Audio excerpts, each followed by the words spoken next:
all of this technology, we kind of chuckle when we talk about smart pumps.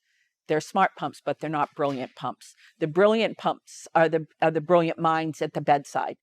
The smart pumps and all the technology is there to support, to create that environment, to minimize the opportunity for error. We're all looking at these high reliability journeys, zero harm, but the digital world and the IT infrastructure is there to support and wrap around you, but it's not going to be 100%.